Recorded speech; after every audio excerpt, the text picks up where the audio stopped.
കോൺഗ്രസിന്റെ ഇവരെ പ്രതിനിധിയോടാണ് ഒരു ചോദ്യം. നമ്മുടെ പാർലമെന്റിൽ NIA നിയമം പാസ്സാക്കിയുണ്ടായി. ആ നിയമം പാസ്സാക്കിയുണ്ടായപ്പം ചർച്ച നടന്നപ്പോൾ കോൺഗ്രസിന്റെ പ്രതിനിധികളെല്ലാം വലിയ വായിൽ ഡയലോഗ് അടിച്ചു. എന്നിട്ട് അമിത്ഷാ എണീച്ചു നിന്നപ്പോൾ കോൺഗ്രസിന്റെ പ്രതിനിധികളൊന്ന് താന്നു, വോട്ട് ചെയ്തപ്പോൾ മാറ്റി ചെയ്തു. അപ്പോൾ അങ്ങനെയുള്ള കോൺഗ്രസിന് എങ്ങനെ ഇവിടുത്തെ ആൾക്കാർ വോട്ട് ചെയ്യും? അതാണ് ഒന്നാമത്തെ ചോദ്യം.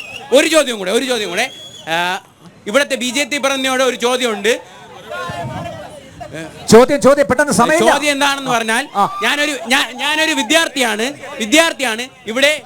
ഇവിടെ ശാസ്ത്രവും പാഠപുസ്തകങ്ങളിലെ ശാസ്ത്രവും ചരിത്രവും അപനിർമ്മിക്കപ്പെടുമ്പോൾ ഞങ്ങളെപ്പോലുള്ള വിദ്യാർത്ഥികൾ എങ്ങനെയാണ് BJP വോട്ട് അഡ്രസ് ചെയ്യാൻ ഞങ്ങളുടെ അടുത്ത് വരാനുള്ള അർഹത എന്നുകൊണ്ടാണ് ചോദ്യം. രണ്ട് ചോദ്യം. ഒന്ന് CA ആണ്. ഷജീർ, പെട്ടെന്ന് ചോദ്യത്തിന് മാത്രം മറുപടി. CAയുടെ വിഷയം നമുക്ക് ഈ നുണകൾ നിരന്തരമായി ശരി, എന്തായിരുന്നാലും പൗരത്വ ഭേദഗതി ബില്ലായിരുന്നാലും ശരി, എൻ്റെ രാജ്യത്തിൻ്റെ വർഗീയമായ വിദ്വേഷത്തിൻ്റെ കാര്യമാണെങ്കിലും എല്ലാം ഞാൻ കരിനിയമങ്ങൾക്കെതിരെ മൊത്തത്തിൽ പറയുകയാണ്. എല്ലാം കാര്യം തന്നെയാണ്. ഇപ്പോൾ രാഹുൽ ഗാന്ധി എല്ലാ ദിവസവും വെച്ച് CA NA എന്ന് പറയേണ്ട കാര്യമില്ലല്ലോ. അദ്ദേഹം ഈ വർഷക്കാലം മുഴുവൻ ഈ രാജ്യത്ത് മുഴുവൻ 4000 കിലോമീറ്റർ നടന്നത് നരേന്ദ്രമോദി മുന്നോട്ട് വയ്ക്കുന്ന വർഗീയ വിദ്വേഷ രാഷ്ട്രീയത്തിനെതിരാണ്.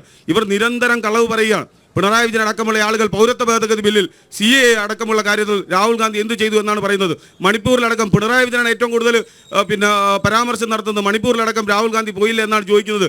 എന്തുകൊണ്ട് ഇദ്ദേഹം അല്ലെങ്കിൽ ഈ പറയുന്ന ആളുകളുടെ നേതാവ് പിണറായി വിജയൻ നരേന്ദ്രമോദിക്കെതിരെ നരേന്ദ്രമോദി എന്തുകൊണ്ട് മണിപ്പൂരിലേക്ക് പോയില്ല എന്ന് ചോദിക്കുന്നില്ല? ഞാൻ ചോദിക്കട്ടെ, ഇവിടെ പിണറായി വിജയൻ എന്തുകൊണ്ട് നരേന്ദ്രമോദിയെ ഒന്ന് കടന്നാക്രമിക്കാൻ ആഗ്രഹിക്കുന്നില്ല? രാഹുൽ ഗാന്ധിക്കെതിരെ വിമർശനം ഉന്നയിക്കുന്നു. ഞാൻ ചോദിക്കട്ടെ, രാജ്യത്തെ വിഭജന രാഷ്ട്രീയത്തിനെതിരെ ഏറ്റവും വലിയ സമരം നടത്തിയ വ്യക്തിയുടെ പേരാണ്. കത്വയിലും ഹാത്രസിലും ഉന്നയിലും പോയതാരാണ്? മറുപടി പറയണം.